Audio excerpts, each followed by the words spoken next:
வணக்கம். Welcome to பணியும் வாய்ப்பும். இந்த வீடியோல எஸ்எஸ்சி ரீசென்ட்டா ஒரு அப்டேட்ஸ் வந்து ரிலீஸ் பண்ணியிருந்தாங்க.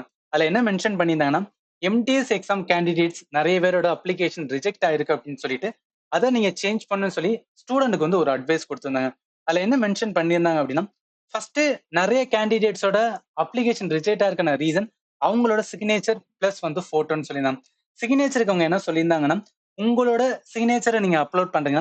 அதுல 80% வந்து என்னன்னா, சிக்னேச்சர் ஆக்குபை பண்ணியிருக்கணும் அப்படின்னு சொல்லியிருந்தாங்க. இப்ப என்ன பண்ணோம் அப்படின்னா, நம்மளுக்கு அப்ளிகேஷன் ரிஜெக்ட் ஆயிருந்துச்சுன்னா, நீங்க மாடிஃபிகேஷன் பண்ணும்போது, ஒரு A4 ஷீட் எடுத்து, அதுல இந்த மாரி ரெக்டாங்கிளா போட்டு, அதுல உங்க சிக்னேச்சர எடுத்து காப்பி பண்ணி, அதுக்கப்புறம் பண்ணுங்க. கண்டிப்பா அக்செப்ட் ஆக நெறையவே சான்சஸ் இருக்கு. அதே மாரி என்ன சொல்லியிருந்தாங்கன்னா, குட் சிக்னேச்சருக்கான இதுவுமே சொல்லியிருந்தாங்க. இப்ப எதெல்லாம் வந்து அக்செப்ட் பண்ணுவோம், எதெல்லாம் அக்செப்ட் பண்ண மாட்டோம்ன்னு சொல்லியும் மென்ஷன் பண்ணியிருந்தாங்க. அதே மாரி தான் வந்து நம்மளோட ஃபோட்டோ. ஃபோட்டோவ பொறுத்தவரைக்கும் என்ன அப்படின்னா, இப்ப எல்லாமே லைவா தான்.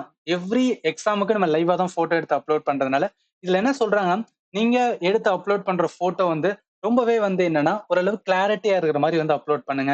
நெறைய ரிஜெக்ட் ஆகுறதுக்கு காரணமே வந்து, நெறையவா லைவ் ஃபோட்டோ எடுக்கும்போது ரொம்ப பிளர்ரா இருக்கிற மாரி இருந்துச்சுன்னா, அத வந்து என்னன்னா அக்செப்ட் பண்ண மாட்றாங்க. அட் த சேம் டைம் நீங்க வந்து ஸ்பெக்ஸ் போட்டு எடுத்தாலுமே அக்செப்ட் பண்ண மாட்றாங்க. இத ஞாபகத்துல வச்சுக்கங்க. இது எதுக்கு சொல்றேன் அப்டின்னா, நெறைய ஃபோட்டோ வந்து என்னன்னா, ரிஜெக்ஷன் லிஸ்ட்ல இருந்திருக்கு. அதனால தான் நான் மென்ஷன் பண்றேன். சோ அடுத்து என்ன இம்பார்ட்டன்ட்னா, சரி இப்ப என்னோட எஸ்எஸ்சி வந்து எம்டிஎஸ் எக்ஸாமோட அப்ளிகேஷன் ரிஜெக்ட் ஆயிருக்கா, இல்லையா அப்படின்னு நான் எப்படி செக் பண்றதுன்னு ஒரு டவுட் வந்துச்சுன்னா, நீங்க என்ன பண்ணுங்கன்னா, நம்மளோட SSC.government.in அது உள்ள போயிட்டு, மை அப்ளிகேஷன்ஸ்குள்ள போங்க.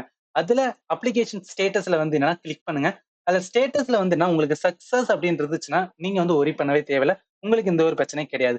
பட் சக்சஸ் இல்லாம இருந்துச்சு அப்படின்னா, அவங்க தான் பிரச்சனை.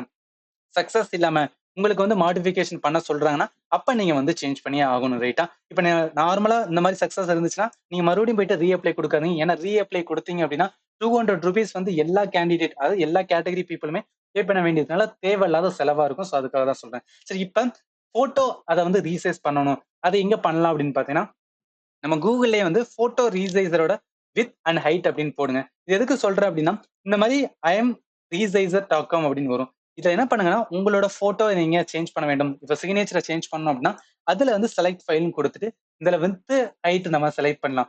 இதுல இன்ச்ன்னு இருக்கு. நமக்கு சென்டிமீட்டர் வந்து சூஸ் பண்ணிட்டு, நம்ம வந்து மாடிஃபை பண்ணிக்கலாம். இப்ப மாடிஃபை பண்றதுக்கு எந்த அளவுக்கு விட்த் இருக்கணும், எந்த அளவுக்கு ஹைட் இருக்கணும், நம்மளோட இதுலயே வெப்சைட்லயே மென்ஷன் பண்ணியிருந்தாங்க.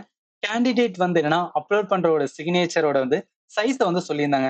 அதோட டைமென்ஷன் என்ன சொல்லியிருந்தாங்க, 6 சென்டிமீட்டர் அப்படின்னு சொல்லியிருந்தாங்க விட்த்.